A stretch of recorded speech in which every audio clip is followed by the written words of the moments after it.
திருசார் நிகழ்ச்சி நான் உங்ககிட்ட இருந்தே தொடங்குறேன். இந்த தொகுதி மறுவரை விவகாரத்தில் என்னதான் நடக்குது? மறுவரையறை பற்றி ஒரு சுருக்கமாக ஒன்று சொல்லணும்னா, ஒரு சின்ன ப்ரெடிக்ஷன் சொல்கிறேன். உண்மையிலே இது நடைமுறைக்கு வருமானால் 2029 நிச்சயமாக மோடிஜி தான் பிரதமர். 2034 ஒரு அரசியல் தலைவர் இருக்க மாட்டார், ஒரு சாமியார் பிரதமர். இன்னும் 100 ஆண்டுகளுக்கு பிஜேபி தான் ஆட்சி செய்யும். அதுக்கேற்ற மாதிரி ஒரு திட்டமிட்ட ஒரு நடவடிக்கை இது. வேறு ஒன்றும் இல்லை. அதாவது ஒன்றிய அரசு கிட்டத்தட்ட கடந்த 50-60 ஆண்டுகளாக மக்கள் தொகையை குறையுங்கள், படிப்பறிவை வளருங்கள் அப்படின்னு சொல்லி மாநிலங்களுக்கு அறிவுறுத்துது. இதை தென் மாநிலங்கள் முறையாக கடைப்பிடிச்சிருக்கிறோம். வட மாநிலங்கள் இதுக்கு நேரெதிராக மக்கள் தொகையை மிக அதிகமாகி விட்டாங்க. படிப்பறிவு என்பது ரொம்ப அபூர்வம்.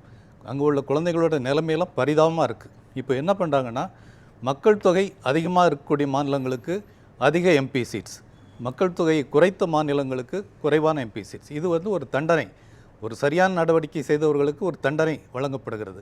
இதனுடைய ரிசல்ட் என்னவாக இருக்கும்னா, ஒரு சின்ன கிளாசிக் எக்ஸாம்பிள். தமிழ்நாட்டுடைய மக்கள் தொகை 8 கோடி, பீகார் யூபி மக்கள் தொகை 38 கோடி. சரியா? ஸோ டீலிமிட்டேஷன், இப்போது ஒன்றிய அரசு கொண்டு வர டீலிமிட்டேஷன் படி என்ன ஆகும்னு சொன்னால், தமிழ்நாட்டுக்கு இப்போ 39 எம்பிஸ் இருக்கிறோம், இது 50 ஆக்கப்படும். அதே நேரத்தில் இந்த 2 ஸ்டேட்ஸ் இருக்கு இல்லையா, யூபி பீகார், இப்போ அவங்க 40+80 120 இருக்கிறாங்க. இதை குறைந்தது 225லேருந்து 250 ஆக்க போகிறாங்க. 2 மாநிலங்களுக்கு, வெறும் 2 ஸ்டேட்ஸுக்கு மக்கள் தொகை அடிப்படையில் 250 சீட்ஸ், தமிழ்நாட்டுக்கு வெறும் 50 சீட்ஸ். இது எவ்வளோ பெரிய அராஜகம்! தமிழ்நாட்டின் உரிமைகள் மறுப்பதற்கான ஒரு முயற்சி. இது வரைக்கும் ஏதாவது ஒரு தவறுன்னா செக் வைக்கிற தமிழ்நாடு தான். 39-40 எம்பிஸ் ஒரே குரலில் கொடுக்குறாங்க. நிறைய மாற்றங்கள், நல்ல விஷயங்கள் நடக்குது. இனி அதுக்கான வாய்ப்பே இருக்காது. ஒரு அராஜகத்துக்கான கதவு திறப்பு தான் இது. இன்னொரு கம்பேரிசன் பார்த்தீங்கன்னா, இந்த 2 மாநிலங்கள் இருக்கு இல்லையா, யூபி பீகார், இவங்க 2 பேரும் ஆண்டுக்கு ஒன்றிய அரசுக்கு தரக்கூடிய நிதி, ஜிஎஸ்டி உட்பட மொத்த நிதி 2.25 லட்சம் கோடி ரூபாய். ஆனால் தமிழ்நாடு மட்டும் இந்த 2 ஸ்டேட்ஸ் கம்பைண்டை விட அதிகமாக கொடுக்குது, 3.5 லட்சம் கோடி ரூபாய் கொடுக்குது. ஆனால் திருப்பி தரது எவ்வளோ தெரியுமா? அந்த 2 ஸ்டேட்ஸுக்கு எவ்வளோ தராங்க? கிட்டத்தட்ட 4 லட்சம் கோடி தராங்க. தமிழ்நாட்டுக்கு வெறும் 56,000 கோடி தராங்க. சார், நான் ஒரு கேள்வி சார். 39 தொகுதிகள் நாடாளுமன்ற தொகுதி தமிழ்நாட்டுக்கு இருக்குது. இந்த தொகுதி மறுவரையறை வந்துச்சுன்னா அது 50 தொகுதி 50+ மாறும்னு சொல்கிறீங்க இல்லையா? இதனால் எப்படி தமிழ்நாட்டுக்கு அநீதி இழைக்கப்படும்ன்ற புள்ளியை கட்டமைக்க? தமிழ்நாட்டுடைய எம்பிஸுக்கு குரலே இருக்காது. மெஜாரிட்டி ஈஸியாக அவங்க வந்துடலாம். இன்றைக்கி பிஜேபியோட டோட்டல் ஸ்ட்ரென்த்து 240 தான். 250 2 ஸ்டேட்ஸில் இருக்குது. அங்கெல்லாம் ஏற்கனவே மத வெறி தூபம் போடப்பட்டிருக்கு. ஈஸியாக அந்த மக்கள், ஏன்னா படிப்பறிவு இல்லாதவங்க, இளைஞர்களே பார்த்தீங்கன்னா வீடியோஸ்லாம் பார்த்தா பரிதாபமாக இருக்குது. ஒரு பையன் வேலை கிடைக்காம என்ன பண்ணுறான், குரங்கு சாமியாராக மாறுறான். கண்ட இடத்துல குதித்து தாவி 4 காலில் நடந்து காசு பார்க்குறான். இன்னொருத்தன் சிகரெட் விதவிதமாக அடித்து காசு பார்க்குறான். இப்படி இன்னொருத்தன் பொம்மையை தூக்கி வீசி, இன்னொருத்தன் குறி சொல்லி, எல்லாம் 20-25 வயசு. அது இங்கே உள்ள தற்கொலைகள்னு சொல்கிறால அதை விட 100 மடங்கு பெரிய தற்கொலைகள் அங்கே இருக்கிறாங்க. அப்படி வளர்த்து வச்சுருக்காங்க. ஏன்னா 90,000 பள்ளிகள் கடந்த 14 ஆண்டுகளில் மூடப்பட்டிருக்கு.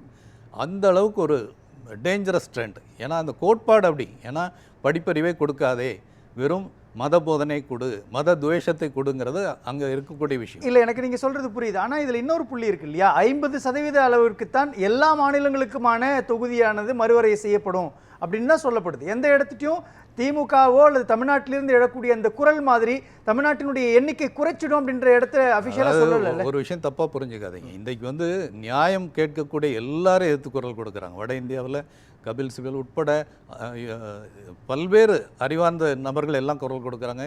மகாராஷ்டிராவில் சிவசேனா எம்பி சொல்கிறாரு, தமிழ்நாடு இவ்வளோ போல்டாக நிற்குது, ஆந்திராவுக்கு இதே பாதிப்பு தான், சந்திரபாபு நாயுடு எங்கே போனாருன்னு கேட்குறாங்க.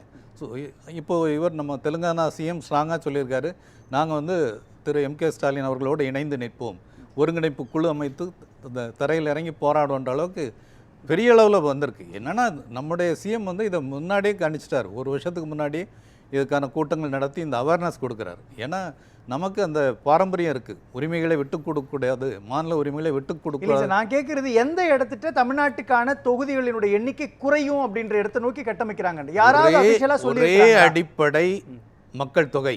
மக்கள் தொகைங்கும் போது சொல்கிறேன் இல்லையா, நமக்கு 8 கோடி, அந்த 2 ஸ்டேட்ஸில் 38 கோடினா யாருக்கு அதிகம் வரும்? அப்படி தான் இருக்க போகுது. இன்னொன்று ரொம்ப டேஞ்சரஸான விஷயம்னா, அந்த நீங்கள் கேட்குற அந்த முடிவை யார் எடுக்க போகிறான்னா டீலிமிட்டேஷன் கமிஷன். டீலிமிட்டேஷன் கமிஷனுங்கிறது நத்திங் பட் அ பப்பட்.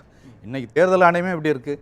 கேரளாவில் அரசியல் கட்சிகளுக்கு சுற்றறிக்கை அனுப்புகிறாங்க தேர்தல் கமிஷன்லேருந்து. அதில் பிஜேபி தாமரை முத்திரை இருக்குது. வெஸ்ட் பெங்காலில் ஒரு தேர்தல் ஆணைய அதிகாரி ஒரு பிஜேபி எலெக்ஷன் ஆஃபீஸில் உட்காந்து தாமரை கொடி கட்டிகிட்டு இருக்கிறாரு. இதுதான் தேர்தல் ஆணையம் எப்படி இருக்கும்போது டீலிமிட்டேஷன் கமிஷன் மட்டும் எப்படி இருக்கும்? நிச்சயம் அவங்க சொல்கிறது தான் செய்வாங்க. 250 சீட்ஸ் 2 மாநிலங்களுக்கு கிடைக்க போகுது. தமிழ்நாட்டுக்கு வெறும் 50 சீட். இனி என்ன பிஜேபி தான் ஒரு நெரேட்டிவை திமுக செட் பண்ணுதா? ஒரு பக்கம் வந்து உத்தரப்பிரதேசம், பீகார் அந்த தொகுதிகளுக்கான எண்ணிக்கை உயரும் அப்படின்றது மூலமாக தமிழ்நாடு வஞ்சிக்கப்படுகிறது, தென்னிந்தியாவே வஞ்சிக்கப்படுகிறது அப்படின்ற ஒரு புள்ளியை கட்டமைக்கிறது மூலமாக எப்படி இது 2011 மக்கள் தொகை கணக்கெடுப்பின் அடிப்படையில் இது செய்ய போகிறது இல்லைன்னு தானே சொல்றாங்க? இல்லைங்க, அதாவது அது ஏற்கனவே வந்து தள்ளி போட்டு வச்சுருந்தாங்க. இன்றைக்கி மகளிர் இடஒதுக்கீடுங்கிறதே ஆஃப்டர் டீலிமிட்டேஷன் ஆஃப்டர் சென்சஸ்னு தள்ளி வச்சுருந்தாங்க. இப்போ சென்சஸ் வந்து அடுத்த வருஷம் கடைசியில் தான் நடக்க போகுது, முடிஞ்சு போகுது.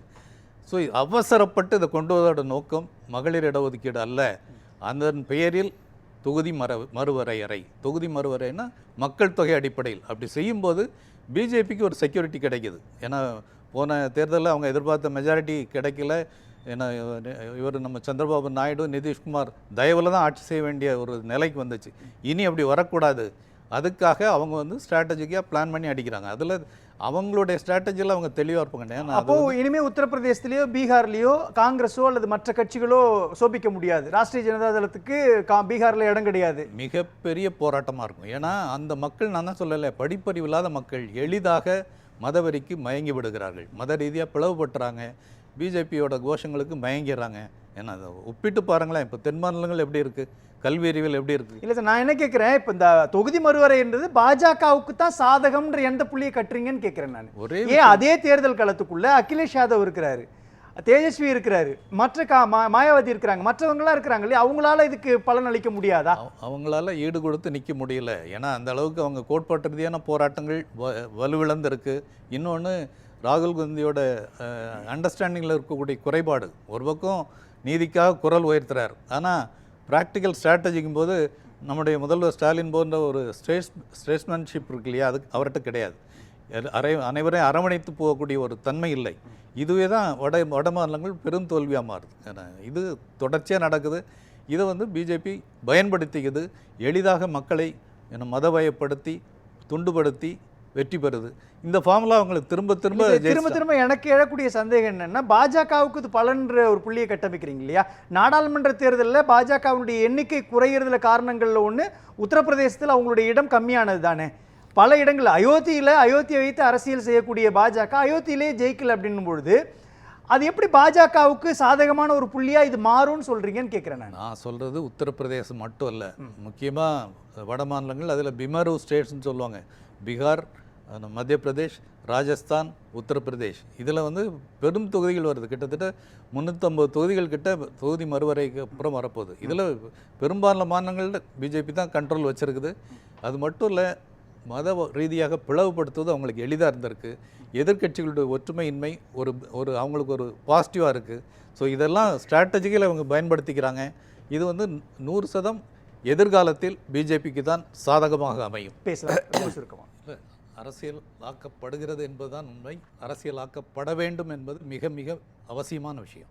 ஏன்னா இது வந்து முக்கியமாக தமிழ்நாட்டுடைய அதிகாரத்தை பாதிக்கக்கூடிய ஒரு விஷயம்.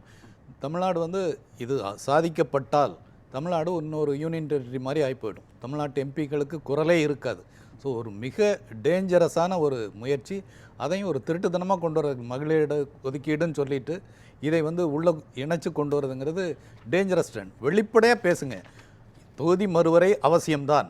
எந்த அடிப்படையில்? மக்கள் தொகை மட்டுமல்ல, அந்த மாநிலத்தின் வளர்ச்சி, அந்த மாநிலம் வந்து மக்கள் தொகை கட்டுப்படுத்தியதற்கு ப்ளஸ் பாயிண்ட்ஸ் இதெல்லாம் கொடுத்து கொண்டு வாங்க. அதுக்கான கொள்கையை முதல்ல வகுத்துருங்க. இதுதான் நியாயமானது. நன்றி சார்.